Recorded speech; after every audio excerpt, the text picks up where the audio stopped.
Hello دوستو، میرا نام جمیل ہے اور میں شہر میں رہتا ہوں۔ میں آج آپ کو جو بات بتانے جا رہا ہوں یہ ایک سچی بات ہے اور یہ وہ واقعہ ہے کہ جو خود میرے اپنے ساتھ پیش آیا۔ تو چلیں اس واقعے کو شروع کرتے ہیں اور آپ کو ایک مزیدار سی سٹوری سناتے ہیں۔ لیکن اس سے پہلے کہ میں آپ کو اس سٹوری کے بارے میں کچھ بتاؤں، آپ کو بنتا ہے کہ آپ اس چینل کو سبسکرائب کریں، بیل آئیکن کے بٹن کو دبائیں اور ہماری ویڈیوز کو لائک کر دیا کریں تاکہ دوسرے لوگ بھی ہماری ویڈیوز کو دیکھ سکیں۔ بات جب کی ہے کہ جب گاؤں میں میرے دوست کی بیٹی کی شادی تھی۔ میرا دوست جنید جو کہ میرا بہت ہی پیارا دوست تھا، اس کی بیٹی کی شادی ہونے جا رہی تھی۔ میں نے اپنے گھر سے تمام لوگوں کو بولا کہ میں جنید کی بیٹی کی شادی میں جاؤں گا، تو میرے گھر میں سے کچھ زیادہ لوگ جانے کے لیے تیار نہیں تھے، کیونکہ وجہ یہ تھی کہ جنید کی بیٹی کی شادی کافی دور گاؤں میں تھی اور یہاں پر بھی ہمارے شہر میں لاکھوں طرح کے کام تھے کہ جن کو اگر ہم شادی میں جاتے تو حرج ہوتا تھا۔ میری فیملی جانے کے لیے تیار نہیں تھی، کیونکہ اگر شہر کے اندر شادی ہوتی تو وہ چلی جاتی۔ اس لیے میں نے کہا کہ ٹھیک ہے، اگر آپ لوگ نہیں جانا چاہتے تو میں پھر اکیلے ہی جنید کی بیٹی کی شادی پر چلا جاؤں گا۔ جنید کی بیٹی سائرہ، جسے ہم نے بچپن میں اپنی گود میں کھلایا تھا، اور وہ دیکھتے ہی دیکھتے اتنی بڑی ہو گئی تھی کہ آج وہ شادی کے قابل ہو گئی تھی اور اس کی شادی ہونے جا رہی تھی۔ جب میری فیملی نے دیکھا کہ اب میں اکیلے ہی جانے کے لیے تیار ہو گیا ہوں، تو میرے گھر سے صرف میری چھوٹی بہن افشاں جانے کے لیے تیار ہوئی۔ لیکن افشاں نے بھی یہ کہا کہ اگر وہ جائے گی تو اس کے ساتھ اس کی دوست علیشہ بھی جائے گی۔ میں آپ کو بتاؤں کہ علیشہ ہمارے پڑوس میں رہتی تھی اور وہ افشاں کی سہیلی تھی۔ افشاں میری بہن جو ہے وہ تقریباً 18 سال کی تھی، جبکہ علیشہ 19-20 سال کی رہی ہوگی۔ 1-2 سال کا دونوں میں فرق تھا۔ میں اور میری فیملی علیشہ کے گھر آتے جاتے تھے اور اسی طرح وہ لوگ بھی ہمارے گھر آتے جاتے تھے۔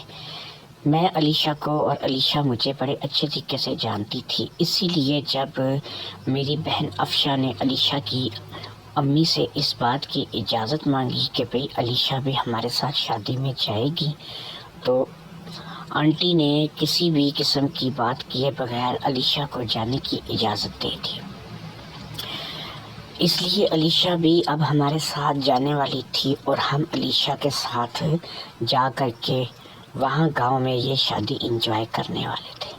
میں آپ کو یہ بتاؤں کہ میں شہر سے جاتا تو 3 سے 4 دن جو ہے مجھے وہاں پہ رہنا تھا، شادی کے مختلف فنکشنز، اور جب رخصتی ہو جاتی تو پھر میں وہاں سے واپس آ جاتا۔ کم سے کم 4 دن تو لازمی لگنے تھے۔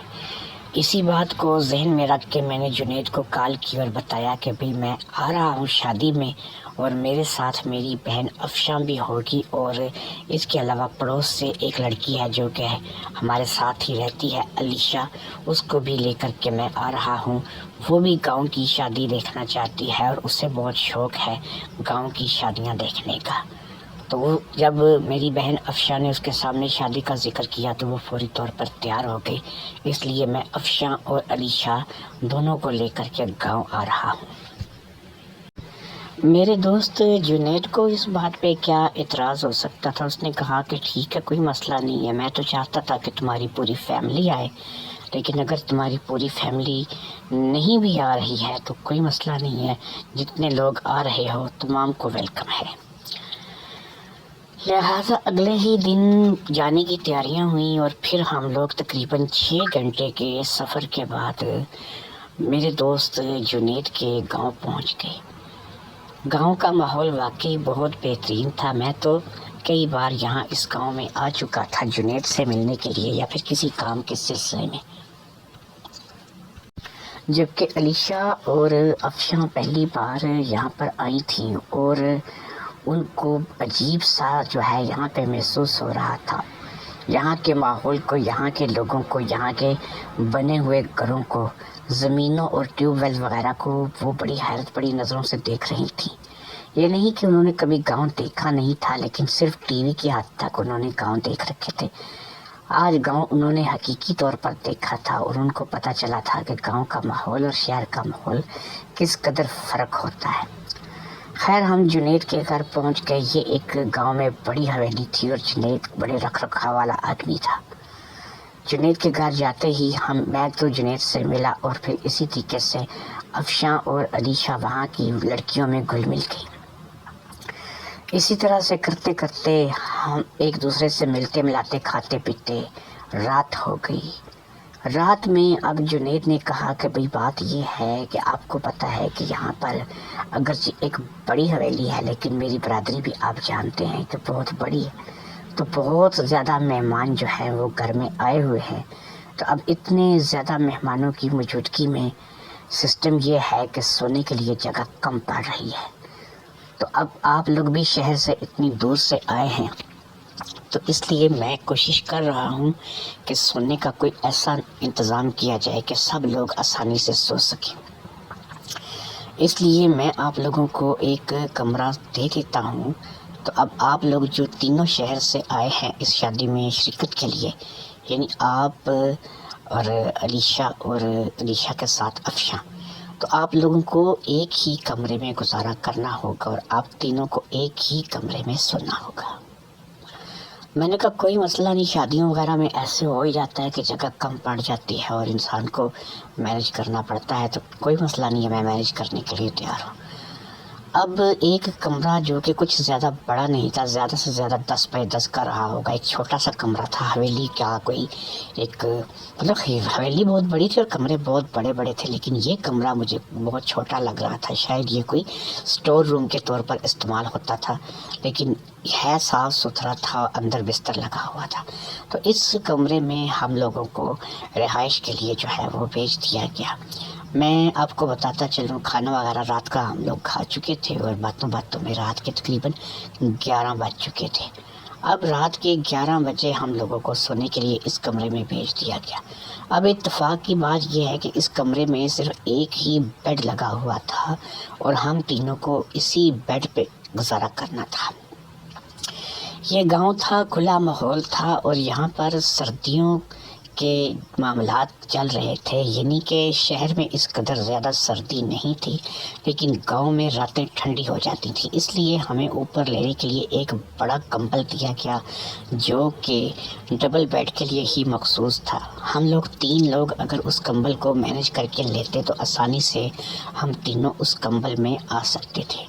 اب سسٹم یہ ہوا کہ ہم لوگوں کو اسی کمرے میں اسی بیڈ پر سونا تھا اور رات ہم لوگوں کو یہیں گزارنی تھی، کیونکہ ہم لوگ سفر کر کے آئے ہوئے تھے اور اس کے بعد بھی ہم لوگوں نے کوئی آرام نہیں کیا تھا، بلکہ ہم تو جب سے آئے تھے ان کی فیملی میں گھل مل گئے تھے اور جنید کی فیملی سے ہی ملاقات کر رہے تھے، باتیں کر رہے تھے، آنے جانے والے لوگوں سے ملتے ملا رہے تھے۔ اس لیے ہم تینوں ہی بے حد تھک گئے تھے اور اس تھکن کی وجہ سے جیسے ہی ہم لوگ لیٹے تو ہم لوگوں کو نیند نے اپنی آغوش میں لے لیا، یعنی ہم تینوں ہی آرام سکون سے سو گئے۔ رات کا نہ جانے کون سا پہر تھا کہ جب میری آنکھ کھلی، شاید پیاس کی وجہ سے میں اٹھا تھا۔ خیر، میں نے اٹھ کر کے پانی پیا اور میں نے دیکھا کہ دونوں لڑکیاں بے سرت سو رہی تھیں۔ کمبل ہم لوگوں نے اوپر لے رکھا تھا کیونکہ بہرحال یہاں پر ٹھنڈ تھی۔ اچھا، سونے کا انتظام بھی بڑا عجیب تھا۔ میرے بالکل ساتھ میں ڈبل بیڈ میں نے آپ کو بتایا ایک تھا اور ہم اس ڈبل بیڈ پہ 3 لوگ سو رہے تھے۔ میں ایک کونے پہ سو رہا تھا اور میرے بالکل ساتھ میں افشاں سو رہی تھی جو کہ میری چھوٹی بہن تھی، اور افشاں کے ساتھ میں علیشہ سو رہی تھی۔ اب میں آپ کو ایک اور بات بتانے جا رہا ہوں جس کا آپ کو علم نہیں ہے، لیکن میں ابھی آپ کو یہ بتاؤں گا تو آپ کو پتہ چل جائے گا۔ میں اور افشاں بہت کلوز تھے اور یہ ہماری کلوزنگ جو تھی یہ کچھ ضرورت سے زیادہ تھی۔ سمجھدار کے لیے اشارہ کافی ہوتا ہے۔ بہرحال افشاں اور علیشہ دونوں سو رہے تھے۔ اب میں جاگ چکا تھا اور تقریباً اپنی آدھی نیند پوری کر چکا تھا۔ میں نے گھڑی کے ڈائل پر نظر ڈالی تو رات کے 3:30 بج رہے تھے، یعنی میں نے اچھی خاصی نیند پوری کر لی تھی۔ 11 بجے میں سویا تھا اور اس وقت 3:30 بج رہے تھے اور میں اب 3:30 بجے اٹھا تھا، لہٰذا میں نے کمبل کے اندر سے ہی افشاں کی ڈگی پر ہاتھ رکھ دیا۔ افشاں کی ڈگی پر ہاتھ میں نے رکھا ہی تھا کہ افشاں تھوڑی سی قسمت آئی، اس نے اس چیز کو محسوس کر لیا تھا۔ پھر وہ بھی تھوڑی دیر تک اسی طرح سے میں جب اس کی ڈگی پر ہاتھ رکھ کر گھماتا رہا، وہ تھوڑی دیر کے بعد افشاں جاگ گئی۔ اس نے گھوم کر کے میری طرف دیکھا اور کہا، بھائی یہ کیا کر رہے ہو؟ یہ کوئی گھر نہیں ہے، ہم لوگ کسی کی شادی میں آئے ہوئے ہیں اور یہ گاؤں ہے، اور پھر یہ بھی تو خیال کرو کہ میرے ساتھ میری دوست علیشہ سو رہی ہے۔ اب میں نے افشاں سے کہا، میں نے تمہیں صرف اٹھایا ہے اور تو میں نے تمہیں کچھ بھی نہیں کہا ہے، اور اٹھانے کا ایک مقصد ہے۔ وہ کہتی ہے، کیا مقصد ہے؟ تم نے مجھے کس مقصد کے لیے اٹھایا ہے؟ آدھی رات کو تم اگر مجھے اٹھا رہے ہو تو کیا مقصد ہو سکتا ہے؟ میں نے کہا، آج وہ مقصد نہیں ہے جو ہمیشہ تم سے ہوتا ہے، آج تم سے کچھ اور بات کرنی ہے۔ کہنے لگی، ٹھیک ہے، تم مجھے بتاؤ تمہیں کیا بات کرنی ہے۔ میں نے کہا، تم ایک کام کرو، تم جہاں پر میں سویا ہوا ہوں کونے میں، تم یہاں پر آ جاؤ، مجھے بیچ میں لیٹنے دو۔ وہ کہتی ہے، اچھا، میں آپ کو مقصد سمجھ گئی ہوں، لیکن آپ یہ دیکھیں کہ اس کام میں بڑا رسک ہے۔ میں نے کہا، رسک تو ہے، لیکن مجھے امید ہے کہ یہ رسک نہیں رہے گا، کیونکہ بہرحال وہ ہم دونوں کے ساتھ آئی ہوئی ہے، پہلی بار گاؤں آئی ہوئی ہے، اس کے لیے یہ جگہ انجان ہے۔ امید ہے کہ وہ کچھ نہیں بولے گی، لیکن اگر وہ کچھ بولتی ہے تو تم یہاں پر میرے ساتھ موجود ہو اس کو سمجھانے کے لیے۔ کہتی ہے، سوچ لو، یہ کام بڑا رسکی ہے، اور پھر اتنی بڑی حویلی میں جہاں پہ ہزاروں لوگ آئے ہوئے ہیں شادی کے لیے، تو یہاں پر یہ یاد رکھو کہ کچھ بھی گڑبڑ ہوئی تو بڑا مسئلہ ہو جائے گا، اس لیے آج اس کو اوائڈ کرو اور چپ کر کے سو جاؤ۔ میں نے کہا، من نہیں چاہ رہا سونے کے لیے، تم جانتی ہو کہ لڑکی بہت پیاری ہے، خوبصورت ہے، اور تھوڑی سی گگلو مگلو سی ہے، تو مجھے ایسی لڑکیاں کتنی پسند ہیں۔ کہنے لگی، ٹھیک ہے وہ تو سب، لیکن یہ یاد رکھو کہ یہ کام بڑا رسکی ہے۔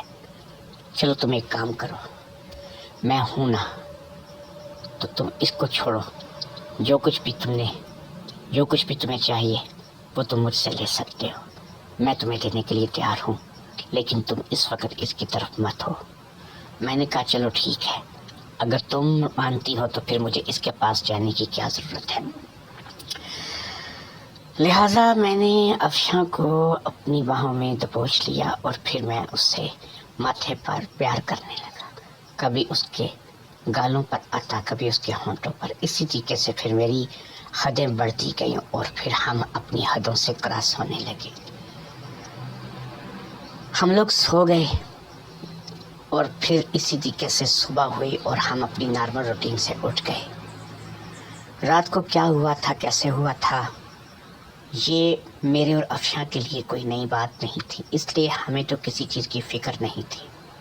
علیشہ تھی تو وہ ابھی تک سو رہی تھی، ہم نے علیشہ کو اٹھایا اور پھر وہ بھی ہمارے ساتھ اس شادی میں شامل ہو گئی۔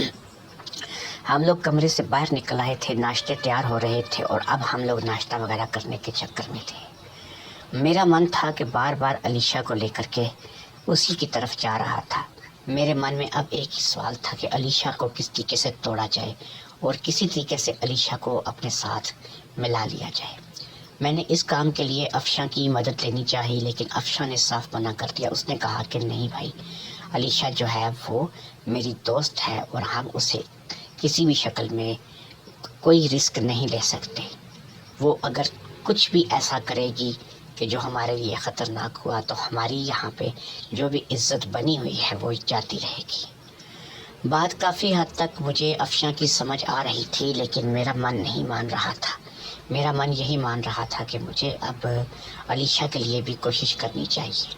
میں نے آپ کو بتایا نا کہ علیشہ ایک 19-20 سال کی انتہائی خوبصورت اور گگلو مگلو سی لڑکی تھی، یعنی کہ وہ تھوڑی سی بھاری تھی اور اس کا وجود دیکھنے کے قابل تھا۔